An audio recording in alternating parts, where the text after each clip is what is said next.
ప్రియమైన ఆత్మీయ మిత్రులందరూ కూడా హృదయపూర్వక నమస్కారాలు తెలియజేస్తున్నాను. మన ఇంటికి పిలవకుండా వచ్చే చుట్టాలే మనకొచ్చే కష్టాలు. అవునండి.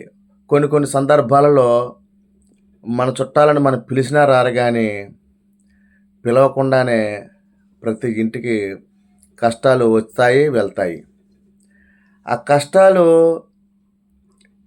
ఎందుకు వస్తాయో మనకు తెలియక ఆందోళనకు గురవుతాము, మానసికంగా ఇబ్బంది పడతాము, శారీరకంగా అనారోగ్య పాలవుతాము.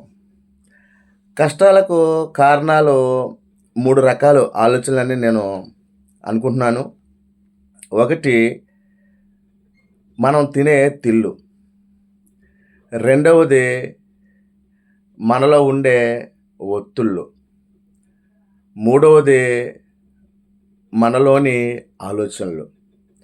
తిళ్ళు, ఒత్తిళ్ళు, ఆలోచనలు సక్రమంగా లేక, సరిగా లేక మనం కష్టాల పాలవుతున్నాము, శ్రమల పాలవుతున్నాము, ఇబ్బందుల పాలవుతున్నాము, ఆర్థికంగా నలిగిపోతున్నాము. ఇది నాకు తెలిసి నిజమనుకుంటున్నాను. ఎందుకంటే మనిషి తినే తిండిని బట్టి ఆరోగ్యం పాడవుతుంది. మనం ఆలోచించే ఆలోచనలు బట్టి మన మానసిక పరిస్థితి కృంగిపోతుంది. మనలోని ఒత్తిళ్ళు, ఆ ఒత్తిళ్ళ వల్ల బీపీ, షుగరు, హార్ట్ అటాక్ వంటివి వస్తుంటున్నాయి. కాబట్టి మనం ఆరోగ్యంగా ఉండాలన్నా, సంతోషంగా ఉండాలన్నా, సమాధానంగా ఉండాలన్నా, నెమ్మది కలిగి ఉండాలన్నా మనం తినే తిళ్ళు మార్చుకోవాలి. మనకు వచ్చే ఒత్తిళ్ళ నుండి విడిపించబడాలి. మన ఆలోచనలు మార్చుకోవాలి. తిళ్ళు మార్చుకోవచ్చు, ఒత్తిళ్ళు తగ్గించుకోవచ్చు, కానీ హృదయంలోని ఆలోచనలు మార్చుకోలేం. ఎందుకంటే చాలా ఘోరమైన ఆలోచనలు.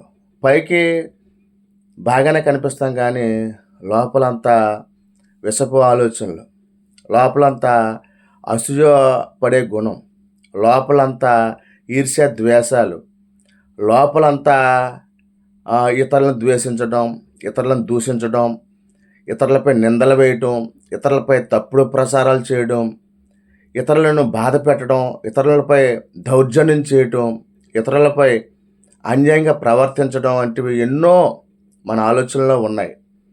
పైకి తెల్లని వస్త్రాలు వేసుకుంటాము, పైకి ఖరీదైన వస్త్రాలు వేసుకోవచ్చు, ఖరీదైన వాహనాలు నడపచ్చు, ఖరీదైన ఇళ్లల్లో ఉండొచ్చు, ఖరీదైన సెల్ ఫోన్లు వాడచ్చు, అన్నీ ఖరీదైన వాడతాం. కానీ మనసు మాత్రం చాలా చీప్గా ప్రవర్తిస్తుంది.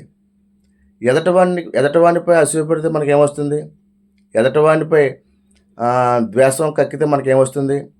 ఎదటివాడిపై తప్పుడు ప్రచారాలు చేయడం వల్ల మనకేమొస్తుంది?